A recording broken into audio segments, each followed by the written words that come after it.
Un MD 83 d'une capacité de près de 200 places assises. Sous le regard profond de l'honorable Moïse Katumbi Chapwe qui vient d'écrire une autre page d'histoire. Depuis son titre de vice-champion du monde, rien ne semble plus arrêter ce club, bientôt également propriétaire de son propre stade. De toutes les façons, Moïse Katumbi Chapwe est déjà un être de légende. Il faut en effet énormément de souffle pour devenir propriétaire d'un tel bijou. Il mêle le football politique, affaires, les tout, il mêle. Lui, c'est d'abord les intérêts. Donc, nous avons des difficultés de pouvoir dissocier Moïse, homme politique, Moïse, homme d'affaires, Moïse, sportif.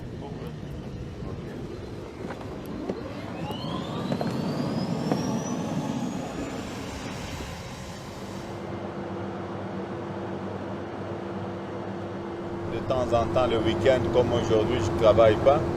Je me rends dans mon village pour voir le petit projet. Mais votre papa a commencé ici? Oui, mon père a commencé sur la rivière Luapula. Bon, il y a ça vers les années 40. Hein. Il faisait la pêche. Et à l'époque, il y a eu beaucoup de gens qui ont fait de millions et de millions de dollars avec la pêche ici.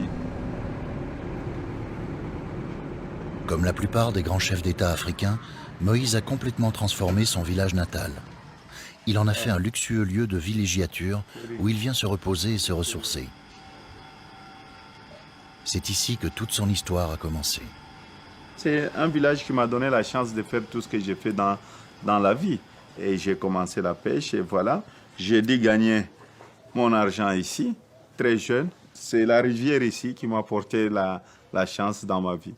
Donc j'ai dû faire des économies à partir de $100 et je suis venu acheter le poisson salé.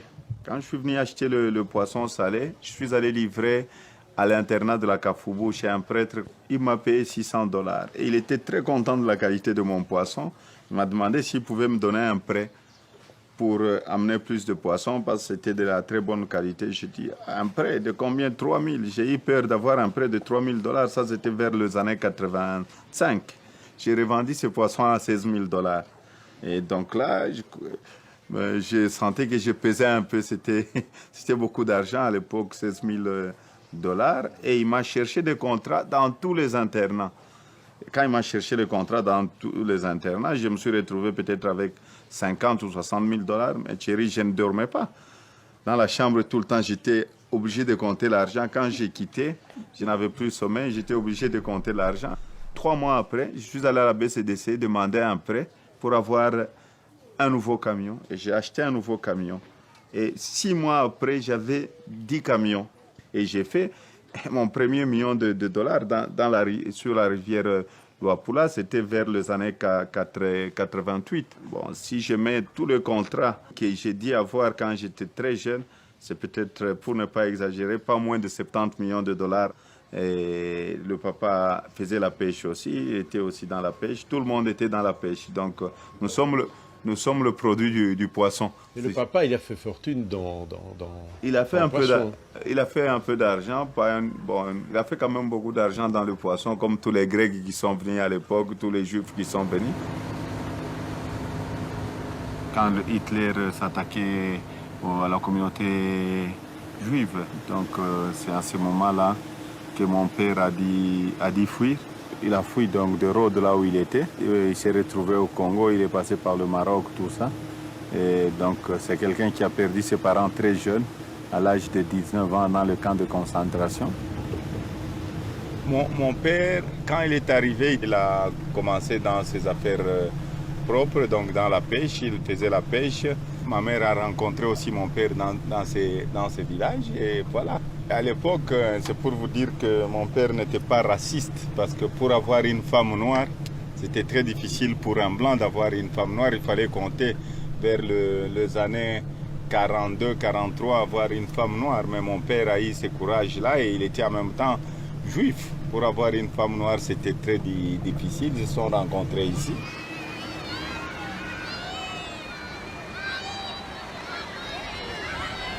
Mon père est décédé, j'avais à peu près 12 ans. Et il est enterré ici? Non, mon père n'est pas enterré ici, il est enterré à Natania. Natania, c'est? Israël. Je vais de temps en temps.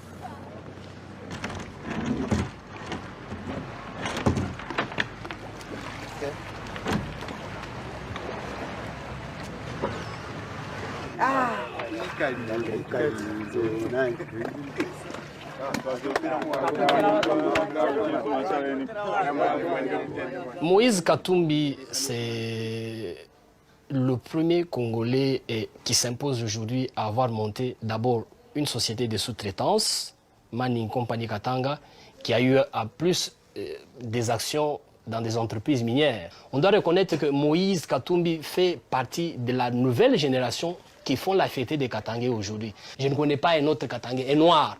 Il y a des Katangais blancs, les Forest, les Décalions et les autres, mais le noir Katangais qui fait la fierté des Katangais dans les mines, c'est Moïse.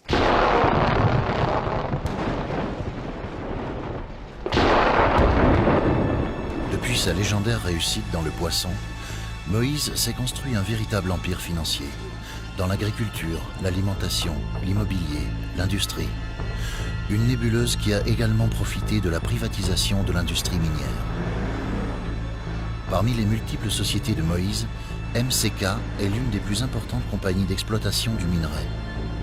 Elle a obtenu de fructueux contrats de sous-traitance pour de nombreuses multinationales. Nous sommes au cœur de l'activité de MCK Tract, le travail d'excavation dans la mine, la découverture. Moïse a eu cette idée géniale il y a quelques années d'investir dans un domaine comme celui-ci. L'activité minière au Katanga, c'est le poumon de l'économie de la province. Et il avait à ce moment-là senti que c'est un domaine qui pouvait être porteur. Dans ce domaine, c'est une personne qui innove à tout moment. Il avait d'autres activités, mais celle-ci a été aussi un plus dans ses affaires.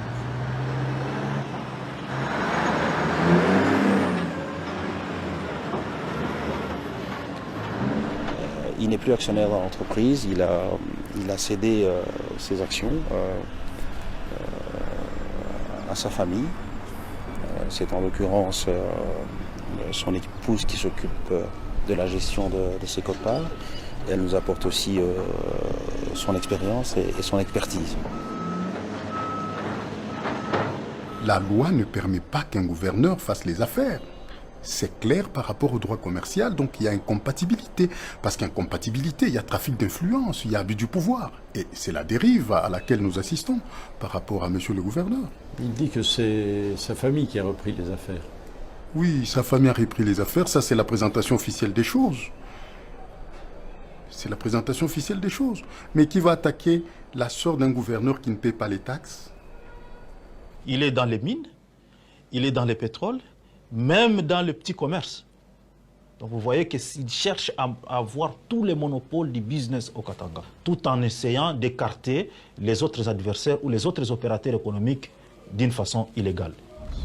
Moi, je fais la sous-traitance et j'ai commencé la sous-traitance depuis très longtemps. Ça fait depuis 1997 que j'avais commencé la sous-traitance.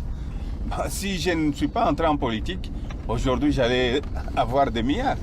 Mais comme je suis entré en politique, j'étais obligé de vendre mes parts pour être neutre. Moi, c'est 60 millions. Mais les Européens qui sont en partenariat avec la GECAMINE ont gagné combien de milliards? Si c'est un Congolais qui gagne 60 millions, d'abord 60 millions, c'est quoi? Tous ceux qui sont connectés au pouvoir, les hommes d'affaires qui sont proches du pouvoir, font des bonnes affaires. Et il a compris qu'il est, en étant au pouvoir, il peut faire des bonnes affaires. Prenez le nombre de sociétés qu'il avait avant, qu'il ne devienne gouverneur, lui et sa famille, et prenez le nombre de sociétés qu'il a aujourd'hui. Posez seulement la question aux sociétés minières, posez la question aux sociétés de transport, posez la question aux hôteliers. Mais tous ces gens-là vous diront que la position actuelle, la position dominante du gouverneur, c'est plutôt le gouverneur en tant qu'homme d'affaires qui en profite largement.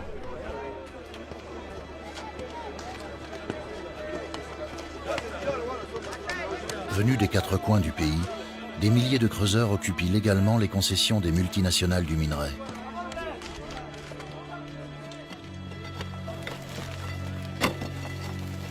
Pour quelques dollars par jour, ils creusent des galeries souterraines au péril de leur vie.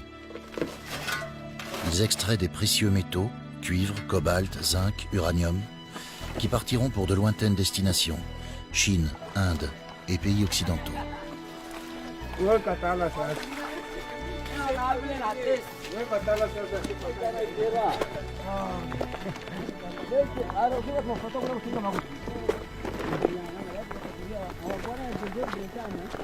Au début de cette année-ci, on avait à peu près